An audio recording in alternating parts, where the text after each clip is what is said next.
예, 안녕하십니까? 예, 안녕하세요. 오늘 저희가 시간이 정해진 게 이제 2시까지거든요. 2시까지인데 문화사를 전부 다 정리할 생각입니다. 그런데 문화사 내용이 생각보다 좀 많아요. 제가 전통적으로 이제 이 문화사 수업을 하고 난 다음에 느낀 점이 바로 뭐냐면, 보통 4시간 정도를 잡는데, 이 문화사하고 근현대사 정리는 5시간을 잡았거든요.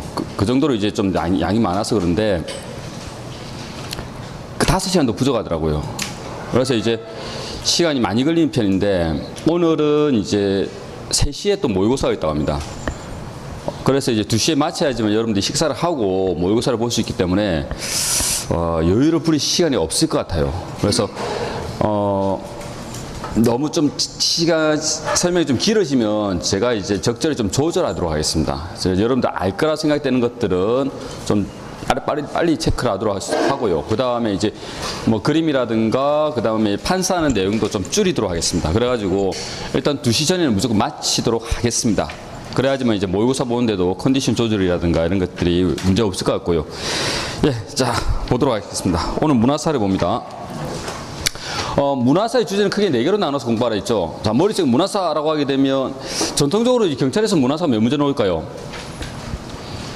뭐 그때그때 다릅니다. 다른데 보통 한 5문제 정도, 6문제 정도 이 정도로 보시면 됩니다. 많은 경우는 더 많이 나오긴 하지만 한 5문제에서 6문제 정도 보시면 되고요. 근데 이 문화사가 의외로 좀 어렵기 때문에 이게 합격과 불합격을 나눌 수도 있어요. 그래서 문화사는 처음 공부하는 친구들은 쉽게 이제 접할 수 없죠. 그래서 이제 차츰 하다 보면 3회독, 4회독 좀 넘어가면서 이제 좀 잡힐 겁니다. 그래서 오늘은 마지막으로 놓을 수 있는 것들 한번 총 정리하고 보고하자는 것이죠. 그래서 이제 이것만 정리 잘해도 괜찮을 것 같고요. 문화사라고 하게 되면 크게 주제를 4개로 나눠서 봐줘야 됩니다. 첫 번째 주제가 바로 학문이 되고요. 두 번째가 종교가 됩니다. 세 번째가 과학과 기술이 되고 네 번째가 문학과 예술입니다. 자, 이게 머릿속에 잡혀 있어야 됩니다. 그러니까 머릿속에 문화사 이렇게 되면 뭐 열심히 한번 해보자 이런 게 아니라 열심히 한번 외워보자 이런 게 아니라 기본적으로 이제 이런 틀이 있고 그 안에 이제 주제별로 다 세분화되어 있죠. 예를 들어서 학문의 안에는 뭐가 들어있을까요? 유학이 들어있습니다. 유학 아시겠죠? 그 다음에 교육기관, 그 다음에 역사서, 그 다음에 종교는 뭐가 들어갈까요? 불교, 도교, 풍수지리설, 그 다음 과학과 기술에는 인쇄술이라든가 천문, 역법 같은 것들이 들어가죠. 그 다음 문학과 예술에는 문학과 예술은 정말 많은 것이 들어갑니다. 그렇죠? 그래서 이제 아주 다양한 주제들이 다 들어가 있습니다. 근데 그 부분 중에서 여러분들 가장 힘들어하는 파트가 바로 이제 문학과 예술 파트죠. 그래서 문학과 예술 파트를 먼저 하도록 하겠습니다. 문학과 예술을 하고, 그 다음 힘들어하는 파트가 이제 종교 파트거든요. 그래서 종교 파트를 중심으로 한번 정리해 보고요. 세 번째가 이제 문학과 예술입니다. 그쵸. 세 번째가 이제 학문이 되고요. 네 번째가 이제 과학과 기술. 이렇게 주제는 잡아놨습니다. 그래서 첫 번째 보게 되면 1페이지 보게 되면 주제가 뭐라 나오죠? 예술이라 나옵니다. 예술이라 나오고 그 밑에 하부 주제로 뭐라 잡혔습니까? 고문, 불상, 탑, 건축, 공예, 도자기, 회화, 음악, 문학 장르가 전부 다 나옵니다. 자, 이거 다 정리해놨습니다. 축하합니다. 다 외워야 됩니다. 자, 그 다음에 이제 쭉 넘어가게 되면 이제 종교 파트가 나오거든요. 종교 파트는 10페이지 보시면 종교가 나옵니다. 종교는 이제 불교, 도교, 풍수질설 이렇게 잡으면 되고요. 그 다음에 넘어가게 되면 13페이지죠. 13페이지 가게 되면 학문이 나오죠. 유학, 교육기관, 역사서가 나옵니다. 자, 그럼 마지막에 뭐가 나올까요? 과학과 기술이 나온다 보시면 됩니다. 그래서 16페이지 가게 되면 과학과 기술, 인쇄술, 천문, 지도, 지리서, 농서, 의학, 역법, 수학, 병서 등 여러 가지 이제 내용들을 전부 다 넣어놨죠. 일단 이제 문학과 예술 파트가 양이 좀 많고요. 그 다음 여러분들 제일 싫어하는 파트죠. 왜냐면 이름이 굉장히 많죠. 다 외워야 되냐? 이것부터가 여러분들 고민입니다. 그죠? 일단 다 외울 수 있으면 다 외우도록 하고요. 만약에 못 외운다 하더라도 문제를 맞춘 데는 전혀 지장이 없습니다. 자신감 있게 문제 풀도록 하세요. 그러니까 예를 들어서 내가 그 탑 이름을 정확하게 모른다 하더라도 그 탑을 물어보는 문제를 맞출 수 있다는 거예요. 그러니까 두려움 없이 문제 풀도록 하시고, 그 다음에 이제 꼭 나오는 파트가 있죠. 그것이 바로 뭐냐면 사상 파트입니다. 이 사상이라는 것은 어느 시대를 우리가 규정지었을 때 그 시대를 아우를 수 있는 큰 생각의 덩어리를 사상이라고 보통 이야기하죠. 우리가 보통 이야기하는 이제 무슨 어떤 누구 이론, 사상 이런 것보다는 한 시대를 아우를 수 있는, 그러니까 보통 이제 뭡니까? 영어에서 말하는 패러다임 같은 거, 그죠? 패러다임 이런 것들을 이제 사상이라고 볼 수 있는데 시대마다 이게 좀 달라요. 자, 예를 들어서 고대는 이제 사상 파트가 뭐 어디가 사상일까요? 불교입니다. 그럼 고려는 불교입니다.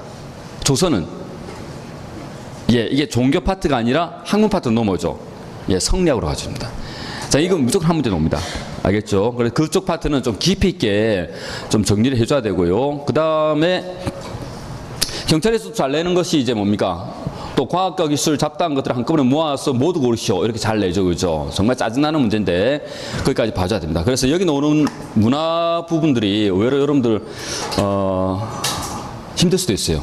그래서 마지막까지 정리 다 해보고요. 이 정도만 알면 되지 않을까 싶은 생각 듭니다.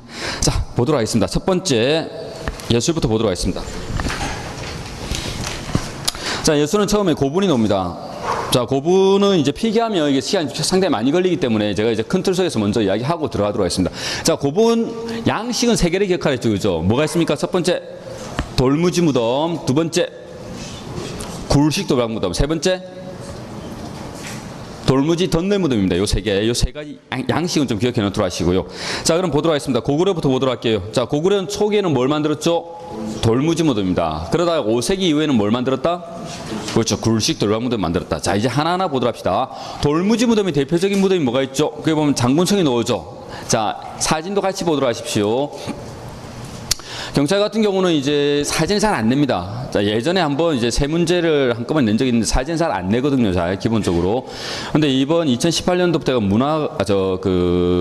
문제 유형이 좀 바뀌고 있어요. 그렇기 때문에 낼 수도 있습니다.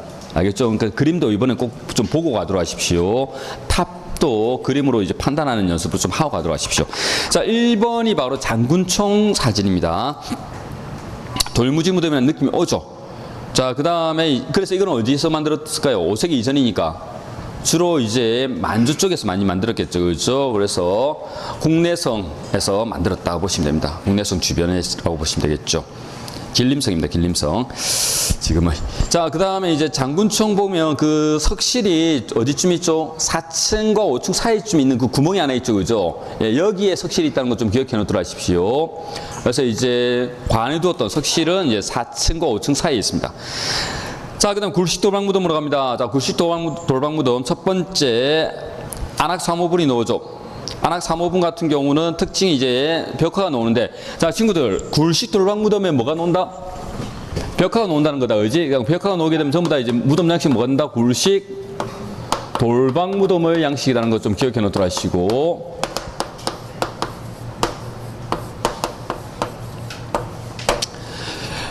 자, 그 외에는 이제 없습니다, 그죠? 근데 굴식 돌박무덤 같은 경우는 또 하나의 뭐가 있죠? 벽돌 무덤 형식이 있죠, 그죠? 벽돌 무덤 형식에는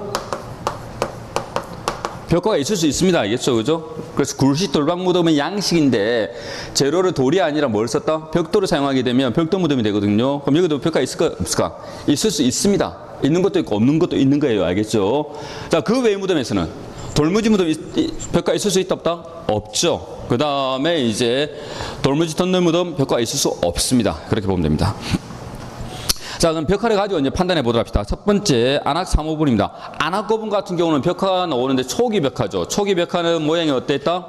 생활상을 많이 그렸다는 것이죠. 자, 벽화 같은 경우는 처음에 생활상을 그렸던 벽화가 있다가 나중에 뭐로 바뀐다? 사신도 등으로 바뀝니다. 그죠? 처음에는 생활상, 그 다음 추상화되어서 사신도. 자, 하나씩만 보면 됩니다. 첫 번째, 생활상을 그렸던 대표적인 고분은 뭐가 있다? 안악고분. 그 다음에 사신도가 그려져 있는 대표적인 고분은 강서대묘. 이렇게 두 개는 기억해 주면 됩니다. 자, 안악사모분 생활상이 그려져 있고요. 자, 그 다음에 강서대묘도 벽화가 있는데 무슨 벽화가 있다? 사신도가 있다는 거죠. 사신도는 어느 종교의 영향을 받은 겁니까? 도교의 영향이라는 것도 알고 있습니다. 그 다음에 이제 그 이름도 좀 기억해 줘야 되는데 좌청룡 우백호 전주작 후연무입니다. 알겠죠? 그럼 주작은 어디의 방해신입니까? 남쪽의 방해신이죠.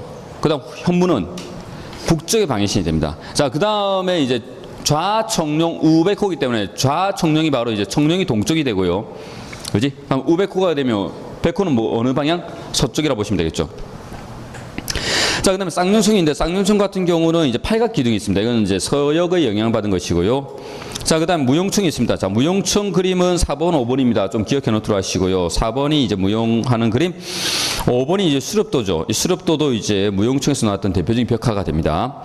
자, 그 다음에 6번입니다. 각조층이 나오죠. 각조란 말이 씨름이라는 뜻이에요. 그러니까 씨름하는 모습이 그려져 있다는 거 기억해 주면 되겠죠. 자, 7번 이제 벽화는 수산리 고분 벽화가 되는데, 수산리 고분 벽화 같은 경우 여인상이 그려져 있다는 거 좀 기억해 줘야 됩니다. 자, 이게 어디에 영향을 줬다? 일본 다카마스 고분 벽화에 영향을 줬다는 것을 기억해 주면 되겠죠. 자, 백제로 갑니다. 백제도 이제 그 고분 양식은 고구려와 동일합니다. 자, 그 말은 5세기 이전에는 돌무지 무덤에다가 5세기 이후에는 뭘 만들었다? 굴식 도랑 무덤을 만들었죠. 자, 그러면 수도를 가지고 한번 정리해 보도록 합시다. 백제. 자, 처음에 수도가 한성이었죠. 자, 그 다음 어디로 옮깁니까? 웅지를 옮기고, 그 다음에 어디로 옮겼다? 사비로 옮겨야 되는데, 요게 이제 5세기라는 거죠. 그죠? 그러면 한성에 있는 고분군이 있겠죠. 한성에 있는 석천동 고분군이고, 이거 이름 외워야겠다. 그지? 자, 웅진에는 송산리 고분군 이름 외우세요. 자, 이 사비는 이제 능산리 고분군입니다. 그러니까 한성에 있는 서청동 고분군은 무덤 양식이 뭐가 된다? 돌무지 무덤이 되고, 그 다음에 송산리 고분군하고 능산리 고분군은 굴식 돌락 무덤이 되는 거죠. 자, 하나하나 보도록 하겠습니다. 서천동 고분군 같은 경우는 이제 계단식 돌무지 무덤 양식이라는 거 체크해 놓도록 하시고, 이건 어디에 영향받은 겁니까? 고구려에 영향받은 겁니다. 그다음 웅진 시기 같은 경우는 웅진 공주 송산리 고분군이고 부여 능산리 고분군인데, 공주 송산리 고분군에 나와 있는 무덤은 7기입니다.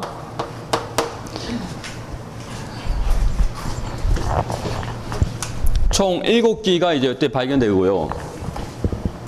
자, 여기도 마찬가지 7기가 발견되는데, 여기 있는 송산리 고분군의 7기의 무덤 중에서 5개는 굴식 돌박 무덤인데 2개는 벽돌 무덤이 되는 거죠. 그죠? 그래서 벽돌 무덤을 봐줘야 됩니다. 벽돌 무덤은 6호분하고 무령왕릉입니다. 그래서 2개 구분해서 보도록 합시다.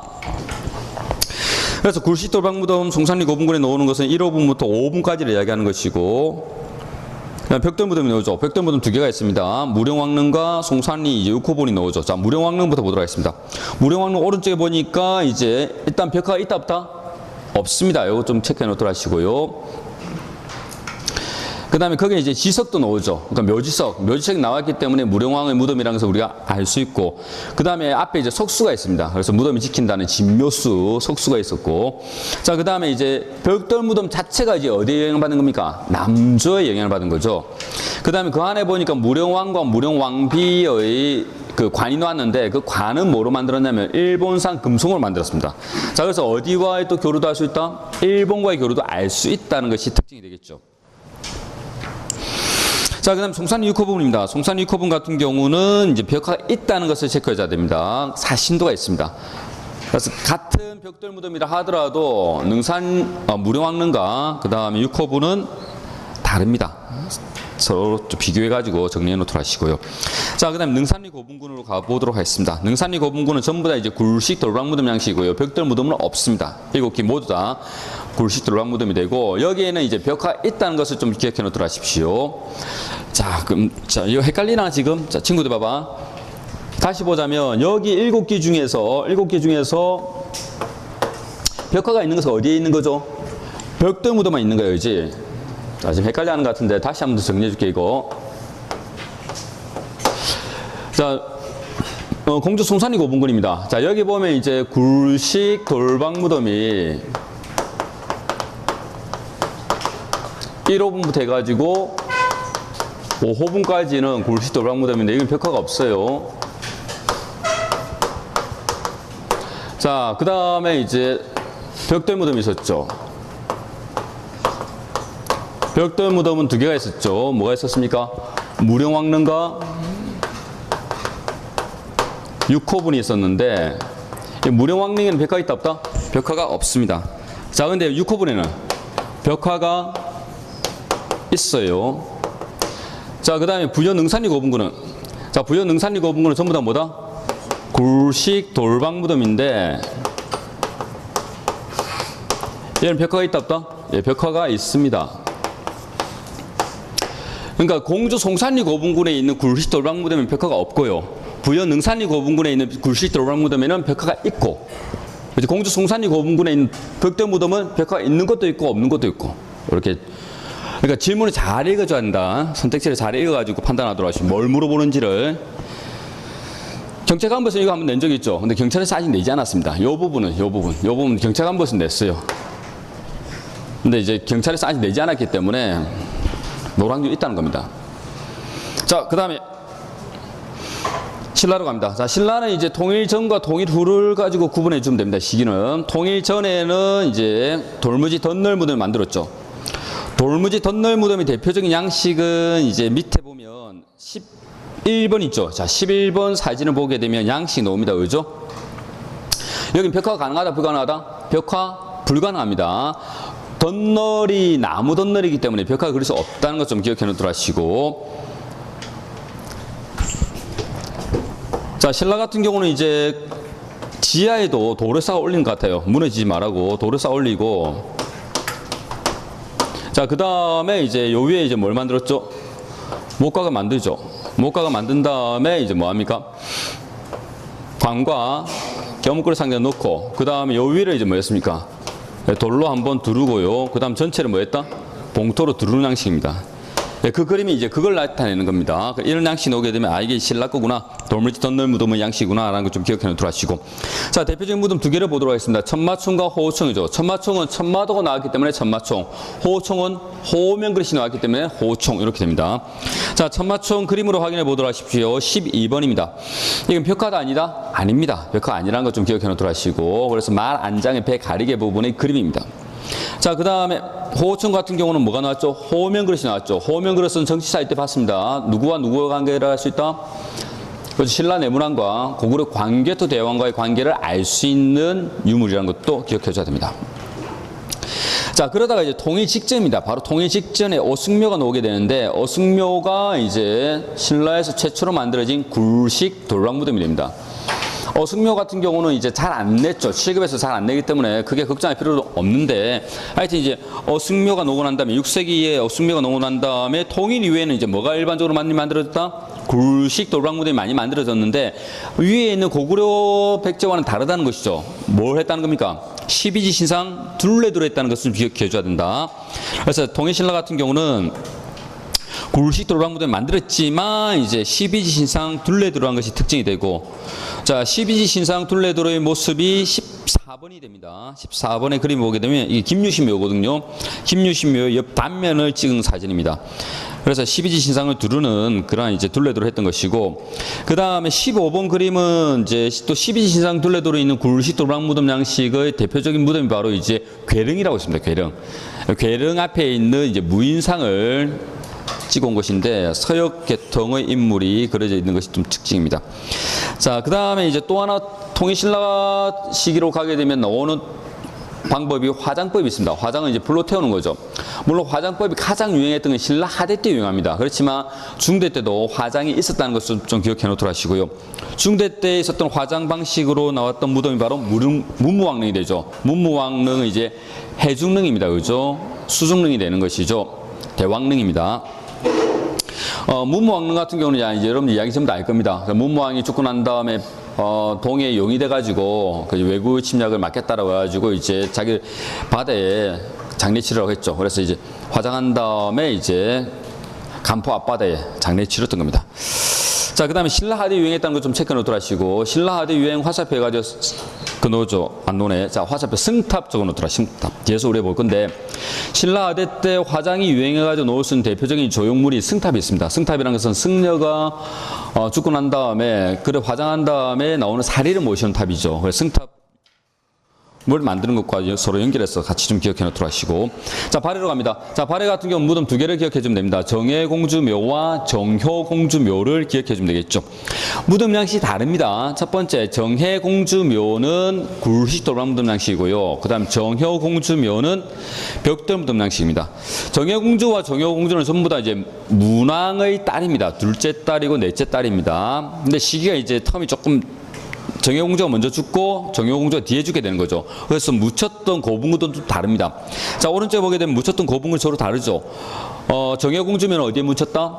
육정산 고분군 체크해 놓도록 하시고, 그 다음에 정효공주면은 용두산 고분군입니다. 자, 이게 이제 그 고분군에 따라서 뭐가 달라지냐면 문화 특징이 좀 달라지는데, 발해의 이제 초기의 고분군이 바로 육정산 고분군이고요. 그러니까 정효공주면은 여기에 이제 있는 거예요. 그 다음에 이제 발해 이제 중후기의 그 고분군이 바로 용두산 고분군인데, 정효공주면은 여기 있습니다. 서로 위치가 좀 다르다는 것 좀 기억해 놓도록 하시고. 자, 정효공주묘부터 보자면 첫 번째 돌사자상이 나오죠. 석수, 그 다음에 묘지가 나오기 때문에 정해공주묘라는 걸 알 수 있는 거죠. 당연한 겁니다. 그렇죠? 이름이 있으면 전부 다 묘지석이 나온 거예요. 자, 그 다음에 이제 천장구조가 모지림 천장구조라는 걸 체크해줘야 됩니다. 정해공주묘도 그렇고 정효공주묘도 그렇고 전부 다 이제 모지림 천장구조 같이 좀 체크해줘야 됩니다. 자, 무슨 말인가 하면,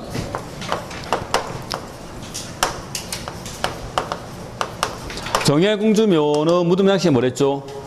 굴식 돌방무덤 양식이잖아, 그지? 이 굴식 돌방무덤 자체가 이제 어디에 영향받은 겁니까?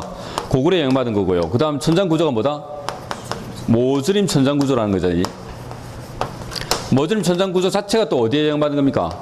고구려의 영향입니다. 근데 정효공주묘는 다르죠. 자, 정효공주묘 같은 경우는 무덤 양식이 뭐랬죠? 벽돌무덤 양식이잖아요, 그지? 벽돌무덤은 우리 게 아닙니다. 그 중국 건데, 당시 중국이라고 하면 어디를 이야기하죠? 당을 이야기하죠.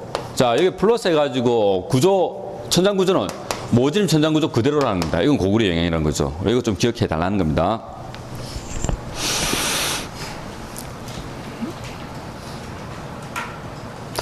자, 그 다음에 정효공주묘로 가도록 하겠습니다. 벽돌무덤이 되고요. 정효공주묘의 특징은 이제 벽화가 있다는 걸 좀 체크해줘야 됩니다. 벽화.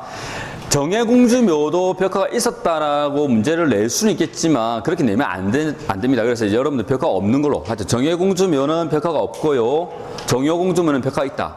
그 다음에 정해공주묘에서는 뭐가 나왔다? 돌사자상이 나왔다. 그 다음 모지림 천장구조는 두 개 무덤 공통점이다. 이렇게 정리해주면 되겠죠.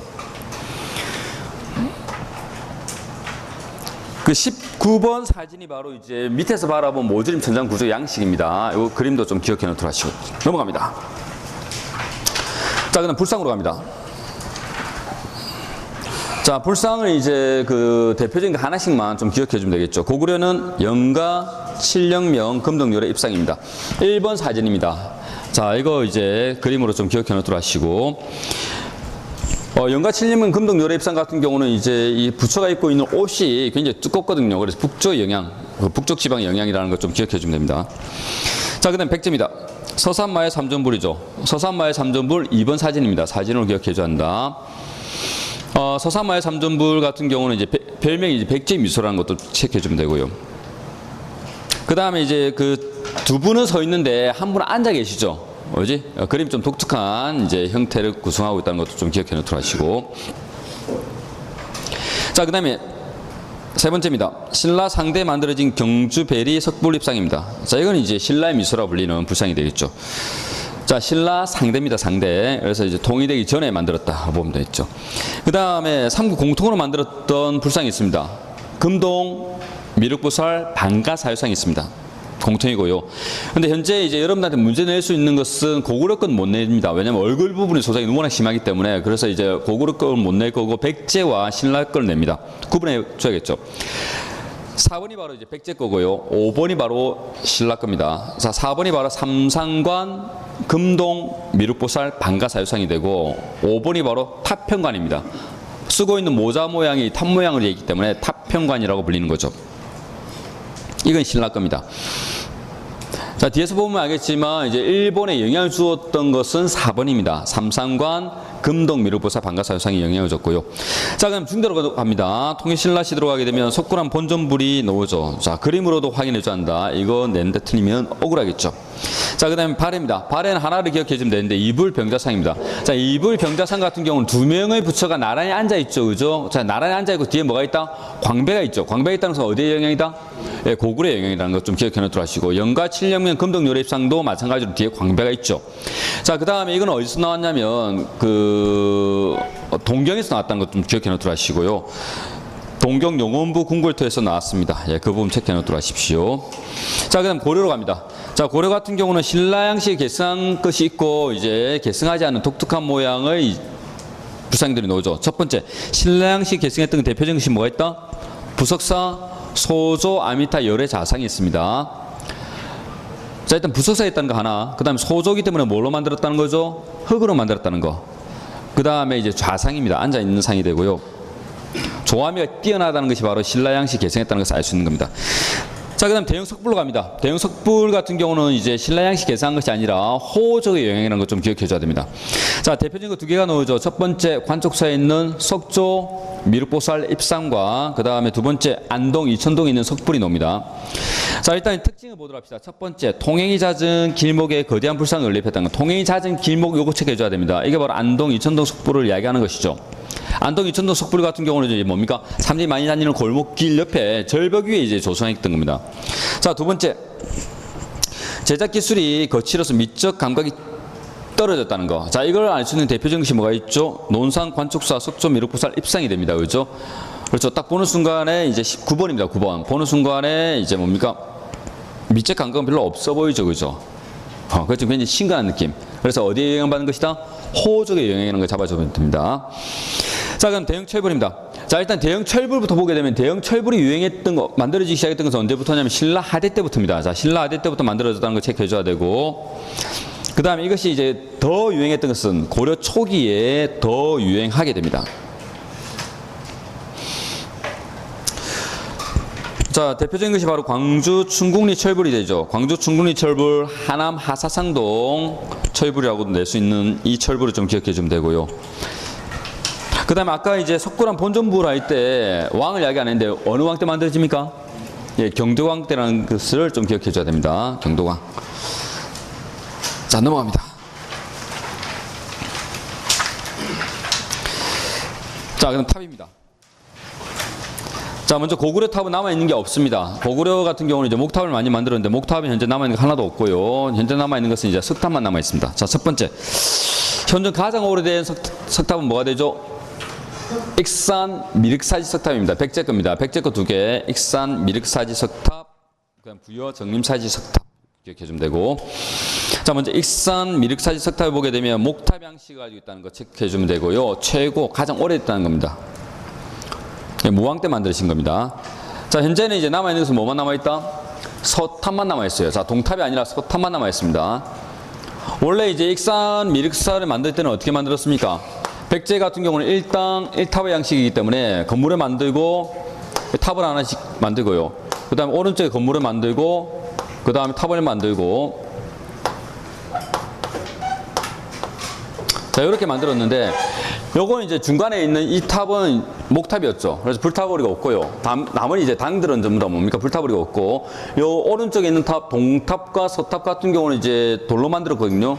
근데 동탑 부분은 이제 탑신 부분이 다 날아가 버리고 기단 부분 남아있기 때문에 이건 탑이라고 할 수 없고요. 그러면 요 현재 남아있는 것은 요것만 남아있는 겁니다. 그래서 서탑만 현존하고 있다는 것을 좀 기억해 줘야 됩니다. 지금 복원하고 있는 것도 서탑을 복원하고 있는 거죠. 자, 여기서 이제 이걸 해체하는 가운데, 복원하려고 해체하는 가운데 뭐가 나왔냐면 금제사리 봉황기가 나왔다는 것도 체크해 놓도록 하십시오. 이 금제사리 봉황기 가지고 이제 논란이 됐던 것이 바로 뭐냐면 무왕의 부인이 누구냐 하는 것이 논란이 되는 거죠. 삼국유사를 보자면 무왕의 부인이 누가 나오죠? 무왕이 소동이거든요. 소동묘 할 때 그 소동입니다. 그래서 선화공주가 부인인 줄 알고 있었는데, 무왕과 선화공주가 만든 절이 바로 미륵사가 되고 탑도 이제 선화공주의 발원에서 나온 것이다라고 생각했는데, 그 금제사리 봉황기에는 이제 선화공주 이름이 안 나오지 않고 백제 좌평 딸로 나오죠. 그래서 이것 때문에 이제 논란이 한때 있었다는 거 좀 기억해 주면 됩니다. 그 탑이 바로 익산 미륵사지 석탑이 되고요. 자, 그 다음에 부여 정림사지 5층 석탑입니다. 부여 정림사지 5층 석탑 같은 경우도 익산 미르크사지 석탑의 양식을 계승했다고 이야기합니다. 그럼 무슨 양식이라는 거죠? 목탑 양식이라는 것을 기억해 줘야 된다. 자, 근데 이제 그 목탑 양식인데 탑신의 모양이 이제 뭡니까? 배열림 기법을 썼다는 거죠. 그래서 이제 안정감을 주기 위해서 탑신이 이제 배열림 기법을 반영했다는 것을 좀 체크해 놓도록 하시고, 한때 이제 그 당나라 장수였던 소정방이 백제를 멸망시킨 다음에 돌아가는 길에 자신이 이제 백제를 멸망시켰다라는 그 기부 뭡니까 그 사실을 이 탑에 새겼습니다. 그래서 한때 소정방에 세웠던 탑이다라고 오해를 받기도 했던 탑이 바로 이제 부여 정림사지 5층 석탑입니다. 자, 그럼 신라로 갑니다. 자, 신라 같은 경우 상대, 중대, 하대를 구분해서 문제를 냅니다. 구분해 보도록 합시다. 첫 번째, 신라 상대입니다. 자, 신라 상대 대표적인 탑은 뭐가 있다? 황룡사 구추 목탑이 있죠. 자, 현재 전한다, 전하지 않는다? 전하지 않습니다. 목탑이기 때문에. 7세기 선덕여왕 때 만들어진 것이고요. 자장법사가 건의했다는 것도 체크해줘야 됩니다. 자장법사가 건의해가지고 만들었던 호국 불교적인 성향을 반영한 탑이라고 보시면 되겠죠. 삼국통일과 관련되어 있고요. 그럼 일본, 중국, 말가이 등 9개의 국가를 복속한다는 의미가 여기 포함되어 있습니다. 백제 조각가 아비지 등을 초청해가지고 만들었던 것이고, 이게 언제 불타버리죠? 몽골의 침략 때 고려 시기에 불타버렸다는 것도 같이 좀 기억해 놓도록 하십시오. 자, 그 다음에 신라 상대의 대표적인 탑으로 남아있는 것이 바로 분황사 석탑이 되는데, 분황사 석탑은 모전 석탑입니다. 모전이라는 것은 벽돌탑의 모양을 본떠서 만든 것이죠. 7세기 선덕여왕 때 만들어진 것이고, 현재까지는 이제 3층까지만 존재하고 있습니다. 2번이 부여 정림사지 5층 석탑의 사진이고요. 그 다음에 4번이 분황사 모전 석탑의 사진입니다. 자, 그럼 중대로 가보도록 합시다. 중대로 가게 되면 이중비단의 3층 석탑 양식이 유행하죠. 그 대표적인 탑을 보자면 이제 5번, 6번, 7번이 됩니다. 자, 5번이 바로 불국사 3층 석탑이 되고요. 일명 이제 석가탑이라 불리는 겁니다. 이거는 이제 언제 만들어졌을까요? 불국사 만들어졌을 때, 그렇죠. 8세기 경도왕 때 만들어졌겠죠. 김대성의 발원에서 만들어진 것이고, 자, 그 다음에 가문사지 3층 석탑입니다. 가문사지 3층 석탑 같은 경우는 그 신문왕 때입니다. 그러니까 7세기가 되겠죠. 7세기 신문왕 때 자신의 아버지였던 문무왕을 기리기 위해서 만들었던 절이고 탑이 됩니다. 자, 그 다음에 화엄사 사사자 3층 석탑 같은 경우는 이제 굴에 화엄사 있다는 것도 기억해 주면 되고요. 그래서 5번, 6번, 7번을 통해서 확인할 수 있습니다. 자, 그 다음에 이제 이중기단의 3층 석탑은 아닌데, 중대를 대표할 수 있는 탑이 하나 있죠. 이게 바로 다보탑입니다. 다보탑. 8번이 됩니다. 복잡하고 화려하며 세련된 아름다움을 가지고 있죠. 다보탑. 자, 이게 화폐에 있죠. 10원짜리 화폐에 있다는 것도 같이 좀 기억해 놓도록 하십시오. 우리 기본 수업 시간에 대했는데 다시 한번 해보자. 10원짜리 화폐는 뭐가 있다? 다보탑. 그럼 50원에는 벼 안 나오죠. 그럼 100원에는 이순신 장군 계십니다. 그지? 500원에는 학 안 놉니다. 자, 1000원에는 이왕이야 이야? 이황이다. 5000원에는 이. 그다음 10,000원에는 그렇죠. 50,000원에는 그렇죠. 그렇게 좀 기억해 놓도록 하시고, 신라하대로 갑니다. 자, 신라하대로 가게 되면 이중기단의 3층 석탑은 그대로 유지가 되는데, 그 탑신이라든가 기단 부분에 불상 부조물이 들어간다는 게 특징입니다. 대표적인 것이 바로 진전사지 3층 석탑이 되죠. 진전사지 3층 석탑 같은 경우는 9번입니다. 자, 9번을 보니까 그 기단과 탑신 부분에 불상이 부조되어 있는 게 보이나요? 예, 이겁니다. 자, 이게 나오게 되면 시대가 언제가 된다? 신라하대가 되는 겁니다. 9번 짓도록 하시고요. 자, 그 다음에 신라하대를 대표할 수 있는 탑이 또 하나 있는데 승탑입니다. 승탑. 승탑 같은 경우는 아까 우리가 봤던 화장이 유행하는 것과 관련 있다는 것을 기억해 줘야겠죠. 현재 가장 오래된 승탑은 논란이 있습니다. 양양 진전사지 승탑이냐 염고화상 승탑이냐 논란이 있기 때문에 이거 잘 내진 않을 거고, 가장 잘 내는 게 이제 쌍봉사 철감선사 승탑을 잘 냅니다. 자, 모양을 보자면 팔각 원당형이라는 것 좀 기억해 놓도록 하시고, 근데 팔각 원당형이라고 했을 때 탑신만 팔각 원당형이 아니라 밑에 있는 기단과 그다음 탑신과 그다음 옥계석도 팔각 원당형이라는 것을 좀 기억해 놓도록 하십시오.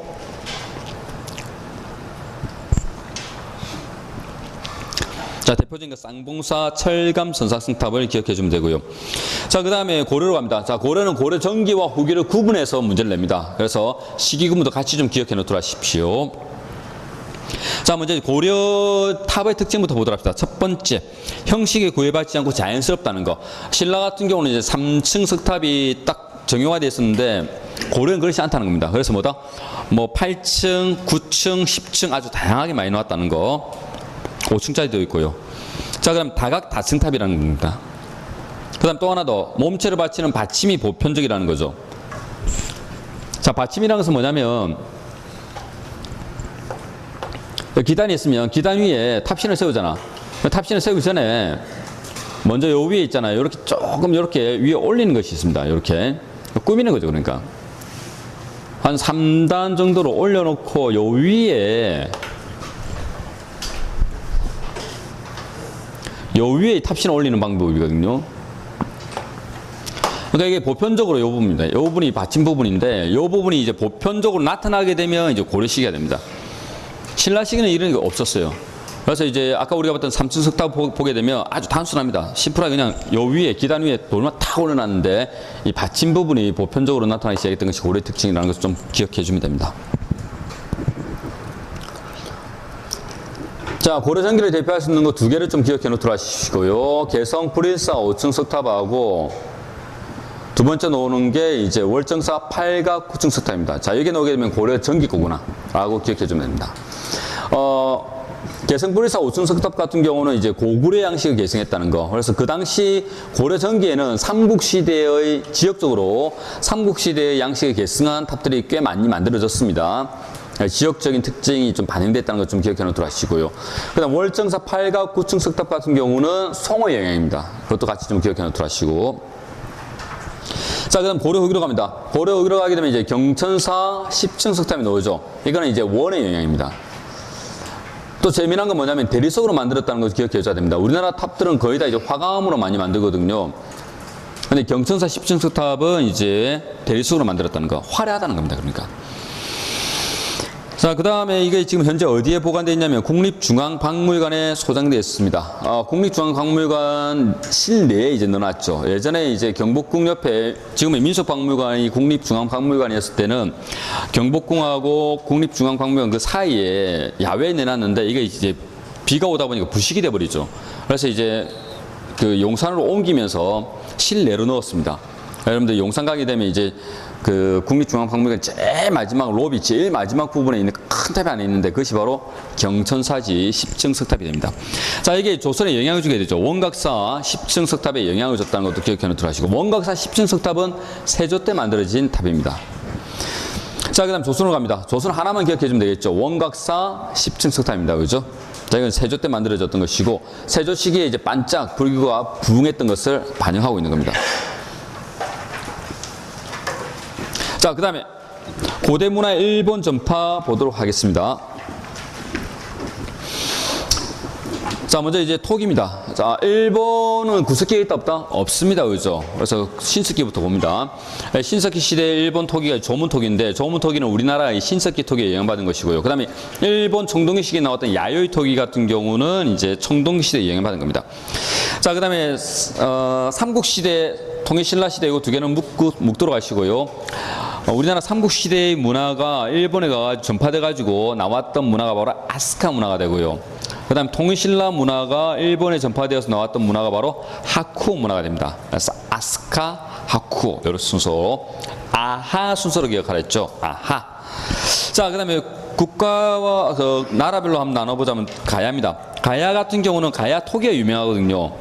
가야 토기 같은 경우는 오른쪽 보면 1번 사진이 되는데 1번 사진을 보자면 이제 잔이 좀 높죠. 높을 고자에 잔배자를 써가지고 이제 고배라고 부르죠. 고배. 이런 고배 양식이라든가 그다음 수레 양식, 수레형 양식 이런 것들이 바로 이제 가야 토기의 특징인데 이런 것이 이제 일본에 전파돼가지고 일본 오른쪽 보면 2번 사진을 보도록 하십시오. 2번 사진을 보니까 2번 사진도 잔이 어떤가요? 아주 높죠, 그죠? 이 높은 잔이 있는 이 토기가 많이 만들어졌습니다. 이것이 바로 세이케 토기입니다. 세이케 토기 같이 연결해서 기억해 놓도록 하시고 가야 토기가 일본의 세이케 토기에 영향을 줬다. 자, 그럼 나라별로 보자면 첫 번째 백제입니다. 백제가 가장 큰 영향을 줬죠. 자, 먼저 근처공황 때 아직기가 뭘 전파해줬다? 한자를 전파해줍니다. 그 다음에 왕인이 뭘 전파해줍니까? 천자문과 논어를 전파해주죠. 그 다음에 근처공황이 직접 만들어서 준 칼도 있죠. 예, 칠지도입니다. 요 세 개 같은 시기라는 것 좀 기억해 놓도록 하시고. 자, 그 다음에 무려왕 때 단양이 등이 이제 유학을 전파해주고요. 뭐 이건 별로 중요하지 않고요. 자, 성왕은 중요합니다. 자, 불교 전파는 중요합니다. 자, 성왕 때 노리사치기가 뭘 전파했다? 불교를 전파했다는 것은 꼭 좀 기억해 놓도록 하시고. 그 다음에 이제 해총이 계율정을 전파해주고요. 그 다음 아까 우리가 봤던 유물 중에서 금동, 미륵보살, 반가사유상이 있죠. 그래서 이제 삼상관입니다. 백제는 삼상관, 금동, 미륵보살, 반가사유상이 일본에 영향을 줘가지고 목조, 반가사유상에 영향을 주게 됩니다. 그래서 고려사에 있는 목조, 미륵, 반가사유상에 영향을 주게 되는데 그 그림으로 한번 확인해 보도록 하겠습니다. 4번과 5번이죠. 그래서 그 모자라든가 얼굴, 손동작, 그 다음에 밑에 있는 이제 옷의 주름까지도 완벽하게 복원이 되어 있습니다. 그래서 이제 5번이 바로 뭐죠? 일본 거고요. 목조입니다. 고려사에 있는 목조, 나무로 만들었던 미륵, 반가 사유상이 됩니다. 이게 바로 일본의 국보 1호죠. 그래서 우리가 뺏겨간 겁니다. 근데 중요한 것은 그 나무조차도 일본에서는 자랄 수 없는 나무죠. 추적해 보니까 이제 어디서 자란 나무냐면 신라에서 자란 나무예요. 그렇죠? 이리저리 그래요. 자, 그 다음에 이제 백제에서 영향을 줬던 것도 뭐가 있냐면 호르사에 있는 백제 관음상이 있습니다. 이거는 이제 그 백제에서 가져간 준 거죠. 선물로 준 것을 이제 지금 보관하고 있는 것이고요. 그 다음에 호르사에 있는 5층 목탑 같은 경우도 아까 백제의 대표적인 탑이 바로 부여 정림탑이 5층 석탑이죠. 그죠? 그래서 백제 탑은 5층 탑이 많이 만들어졌거든요. 그 5층 탑의 양식이 일본에 영향을 줬던 겁니다. 그래서 이제 일본에 있는 5층 목탑이 바로 백제의 영향이라고 볼 수 있습니다. 호르사에 있는 5층 목탑이 현재 그 세계에서 가장 오래된 목탑입니다. 일본은 전쟁이 별로 없었기 때문에 목탑이 좀 남아있죠. 자, 그럼 고구려로 갑니다. 자, 고구려 같은 경우는 이제 영량왕 때 해자와 담징을 기억해 줘야 됩니다. 자, 해자는 뭘 무슨 역할을 했습니까? 일본 야마토 정권의 태자였던 쇼토쿠 태자의 스승이 되죠. 자, 그 다음에 두 번째입니다. 담징은 첫 번째, 호르사에서 금당벽화를 그려줍니다. 자, 그리고 또 뭘 전파해 줬죠? 종이와 먹을 전파해 줬다는 거 기억해 주면 되고요. 자, 그 다음에 해관 같은 경우는 이제 별로 중요하지 않는데 삼론정을 전파해줍니다. 그래서 이제 백제의 대표적인 종파가 계율정이 있고 그걸 전파해주는 인물이 해총이고요. 그 다음에 고구려의 대표적인 종파가 이제 삼론정이거든요. 이 삼론정을 전파해주는 인물이 해관입니다. 뭐 거기까지 하면 좋긴 하겠지만 뭐 구급에는 잘 안 되는 내용입니다. 하여튼 뭐 불교가 전파되었다 정도는 보면 되고. 그러니까 불교 전파는 그래서 누구를 기억하랬죠 아까? 노리사치기만 꼭 잡고 그죠? 나머지 사이드로 좀 잡아 놓도록 하시고요. 자, 그 다음에 도연도 별로 중요하진 않습니다. 일본 세기를 적어줬던 인물이고요. 자, 그 다음에 수산리 고분벽화 중요합니다. 이거 아까도 잠시 봤지만 수산리 고분벽화에 있는 여인상 벽화 있죠. 이 여인상 벽화가 일본 이제 다카마스 지역의 고분의 여인상으로 이제 전파가 됩니다. 근데 이거는 이제 직접 전파입니다. 뭐냐면 그 도공들이 그대로 이제 집단 이주해가지고 가서 그려준 거기 때문에 간접 전파가 아니라 이제 보고 가가지고 일본산을 그린 것이 아니라 직접 가가지고 우리 직접 그려준 겁니다. 그래서 모양이 거의 비슷하고 디자인도, 치마의 디자인도 거의 똑같죠. 자, 그 다음에 신라입니다. 자, 신라 같은 경우는 배 만드는 기술, 조선술이라든가 제방 쌓는 기술, 축제술 등이 이제 일본에 전파되었고 한인의 연못이라는 이름이 바로 신라인들을 만들어주는 연못입니다. 자, 통일신라로 가보도록 하겠습니다. 통일신라 같은 경우는 당나라에서 들어왔던 율령제도가 전파가 되죠. 전쟁왕권 강화에 이제 기했던 것이고요. 심상은 기억해 줘야 됩니다. 이게 바로 화엄정 전파와 관련되어 있죠. 이거는 좀 기억해 놓도록 하시고, 통일신라 시기에 가장 유행했던 종파가 바로 화엄정입니다. 알겠죠? 그래서 의상의 화엄정이 가장 유행했거든요. 신라에서. 이게 이제 뭡니까? 일본에 전파가 됩니다. 그래서 일본에 현재 남아있는 이제 불교 종파 중에서 가장 유행하고 있는 것이 바로 화엄정이죠. 지금까지도 일본은 화엄정이 유행하고 있습니다. 봐요. 이게 지금 내가 필기도 거의 안 하려고 노력하고 해도 이렇게 진도가 빨리 안 나간단 말이야, 그지? 그래서 오늘 2시 안에 끝내야 됩니다, 그죠? 그래서 조금 더 빨리 나가도록 노력하도록 하겠습니다. 그래도 쉴 건 쉬어야죠, 그죠? 좀 쉬었다가 가도록 하겠습니다.